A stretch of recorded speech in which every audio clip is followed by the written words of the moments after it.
Hey guys WhatsApp എല്ലാവർക്കും സുഖമല്ലേ guys. അപ്പോൾ കഴിഞ്ഞ ദിവസം ഒരു ഇൻഫ്ലുവൻസറെ നമ്മുടെ ടൂള് പൊട്ടയാണ്, അതൊന്നും വർക്കാകത്തില്ല എന്നൊക്കെ പറഞ്ഞ് ഭയങ്കരമായിട്ട് വീഡിയോയും കാര്യങ്ങളൊക്കെ ഇട്ടായിരുന്നു. നമ്മൾ ഇന്നലെ റിപ്ലൈയും കാര്യങ്ങളൊക്കെ കൊടുത്തായിരുന്നു.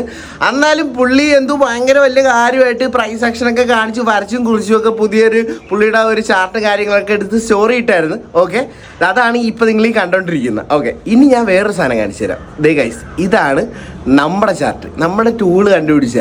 അപ്പം ഞാൻ പറഞ്ഞില്ലേ ഗൈസ്, ഈ പ്രൈസ് ആക്ഷൻ കാര്യങ്ങളൊക്കെ വർക്ക് ചെയ്യുന്നതായിരിക്കും, പക്ഷെ അതൊക്കെ പഠിച്ചു തരാൻ ഒരു ടൈം എടുക്കും. പക്ഷെ നമ്മുടെ ടൂളിനകത്ത് നമുക്ക് വേണ്ടിയിട്ട് ആ ടൂൾ അനലൈസ് ചെയ്ത് കറക്റ്റായിട്ട് എൻട്രി പോയിന്റും ഇപ്പം അവൻ്റെ ചാർട്ടിനേക്കാൾ അടിപൊളിയായിട്ട് കറക്റ്റായിട്ട് എൻട്രി കാര്യങ്ങൾ നമ്മളെ ഇത് കാണിച്ചു തരുന്നുണ്ട്. അത് തന്നെയാണ് ഇത്. ഇത്തിരിയുടെ സിമ്പിളായിട്ട് നമ്മൾ ഈ വരം കുറിയുടെ പുറകെ പോകേണ്ട കാര്യമില്ല, നമുക്ക് ടൂൾ കറക്റ്റായിട്ട് കാണിച്ചു തരും. അത്ര ഞാൻ പറയുന്നുള്ളൂ. അതുകൊണ്ട് പൊന്നു ബ്രോ, നിങ്ങളൊരു അലിഗേഷൻ നടത്തുമ്പോൾ അല്ലെങ്കിൽ ഒരാളെ ചീത്ത പറയുമ്പോൾ അല്ലെങ്കിൽ അത് പൊട്ടയാണെന്ന് പറയുമ്പോൾ ഒന്ന് റിസർച്ച് ചെയ്തിട്ട് പറയാം. എനിക്ക് നിങ്ങളോട് വ്യക്തിവൈരാഗ്യം ഒന്നുമില്ല. നിങ്ങളുടെ പ്രൈസ് ആക്ഷൻ ആയിക്കോട്ടെ, അത് നിങ്ങൾക്ക് വർക്ക് ആവണ്ടായിരിക്കും. അന്നും പറഞ്ഞ് നമ്മുടെ ഒരു ടൂള് പൊട്ടയാണ്, ഇത് വർക്ക് ആയില്ലെന്ന് ആക്ഷേപിച്ച് ഇങ്ങനെ പറയാൻ പറ്റത്തില്ല. കാരണം നിങ്ങൾ ഒരു വട്ടമെങ്കിലും യൂസ് ചെയ്ത് നോക്കണം. നിങ്ങൾ ചെയ്യണമെന്ന് പറഞ്ഞാൽ കഷ്ടപ്പെട്ട് വരച്ചും കുറിച്ചും ഒക്കെ ചെയ്യുന്നൊരു ഹാർഡ് വർക്കാണ്. ഞാൻ ചെയ്യണമെന്ന് പറഞ്ഞാൽ സ്മാർട്ട് വർക്കാണ്. അത്രയേ ഉള്ളൂ വ്യത്യാസം.